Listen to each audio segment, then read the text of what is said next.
Shalom sahabat Morning Grace yang dikasihi oleh Tuhan. Mari kita akan mengawali hari ini dengan bersama merenungkan firman Tuhan. Oleh karena itu, sebelum kita membaca dan merenungkan firman Tuhan, mari kita bersatu di dalam doa. Bapa di dalam sorga, pagi hari ini kami datang kepadamu Tuhan. Kami mengucap syukur untuk setiap hal yang Tuhan boleh kerjakan di dalam kehidupan kami.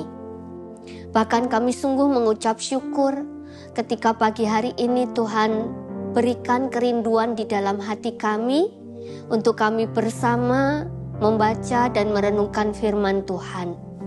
Kami mohon kiranya Allah Roh Kudus menolong dan juga memampukan setiap kami untuk kami boleh mendengarkan firman-Mu. Berkatilah agar firman-Mu ini juga boleh menjadi suluh bagi setiap langkah kehidupan kami. Di dalam nama Tuhan Yesus Kristus kami berdoa. Amin. Sahabat Morning Grace yang dikasihi oleh Tuhan, Lukas pasal 6 ayat 28, demikian firman Tuhan. Mintalah berkat bagi orang yang mengutuk kamu. Berdoalah bagi orang yang mencaci kamu. Saudaraku, selama bertahun-tahun, Johnny dikenal sebagai orang yang sangat mengesalkan.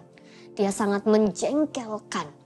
Apalagi ketika dia ada di lingkungan gerejanya. Johnny adalah seorang yang temperamental. Dia suka sekali marah, dia senang sekali menuntut, dan sikapnya kasar. Dia selalu mengeluh kalau dia tidak pernah dilayani dengan baik. Dan bahkan ketika orang-orang di gereja, lalu kemudian mungkin mereka tidak melakukan tugas sesuai dengan apa yang menjadi harapan Johnny.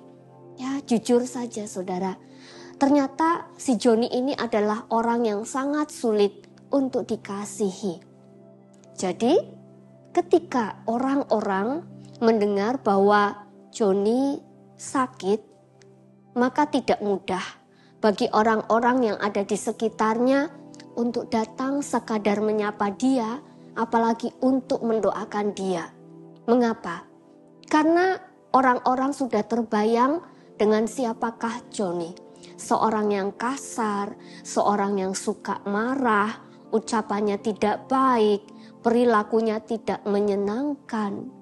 Namun, sahabat Morning Grace yang dikasihi oleh Tuhan, ketika mengingat seruan Yesus untuk mengasihi sesama, maka orang-orang yang ada di gereja itu pun kemudian tergerak dan rindu untuk memanjatkan doa buat Johnny setiap hari. Setelah beberapa hari berdoa untuk dia, ya, Johnny mulai menyadari bahwa ternyata dia bukanlah pribadi yang baik. Ada banyak hal yang kemudian membuat dia tidak disukai oleh orang-orang yang ada di sekitarnya. Di dalam proses itu, Johnny kemudian menyadari dan dia kemudian berubah. Dan di sisi lain, orang-orang yang kemudian mendoakannya, lalu kemudian juga ada di dalam kerangka berpikir yang berbeda. Mereka mulai melihat bahwa Johnny pun berhak untuk mendapatkan kasih. Ya, mereka merasa bahwa Johnny pun mungkin saat ini kesakitan dan saat ini Johnny sedang terpukul dan dia sangat membutuhkan keberadaan teman-teman yang ada di sekitarnya.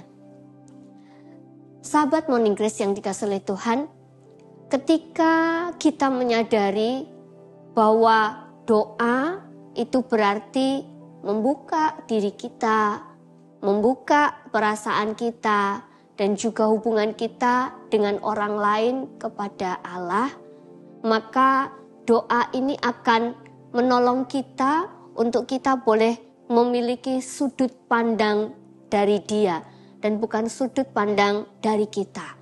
Sebagai manusia, maka kita akan melihat, kita akan berpikir bahwa Joni tidak layak untuk mendapatkan perhatian kita, bahkan Joni tidak layak untuk kita doakan. Tetapi jikalau kita ada di pihak Tuhan, ketika kita ada di sudut pandang Tuhan, maka kita akan melihat bahwa Joni adalah seorang pribadi yang sangat berharga di matanya, dan dia juga berhak untuk mendapatkan kasih yang sama.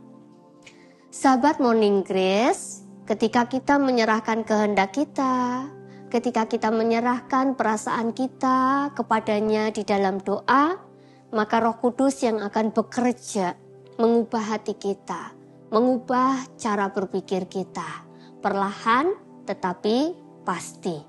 Oleh karena itu tidak heran, perintah Yesus supaya kita mengasihi musuh kita terkait erat dengan seruan berdoa, doakanlah orang yang jahat terhadapmu. Harus diakui bahwa bukan hal yang mudah, bukan hal yang sederhana untuk mengampuni seorang seperti Joni yang sangat menjengkelkan. Namun oleh pertolongan Roh Kudus, maka kita juga diajak belajar untuk memandang dirinya dengan sudut pandang dan hati Allah, bahwa dia juga adalah orang yang layak untuk diampuni dan dikasihi. Amin. Mari kita berdoa. Bapa di dalam sorga, kami menyadari bahwa di dalam kehidupan kami bertemu dengan begitu banyak orang. Tidak semua orang baik kepada kami. Mungkin ada orang yang sangat menjengkelkan, sangat mengecewakan. Tetapi pagi hari ini ya Tuhan, kami mau belajar untuk melihat orang-orang yang menjengkelkan dan menyakiti hati kami dari sudut pandang Tuhan. Kami belajar bahwa seberapapun menjengkelkannya dia, namun dia tetap menjadi pribadi yang dikasihi oleh Tuhan. Dia adalah pribadi yang layak untuk mendapatkan pengampunan dari Tuhan.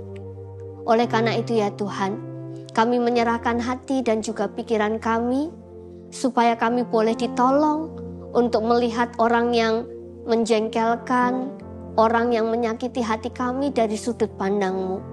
Sehingga kami dimampukan untuk kami boleh memberikan pengampunan bagi mereka. Dalam nama Tuhan Yesus, kami berdoa. Amin.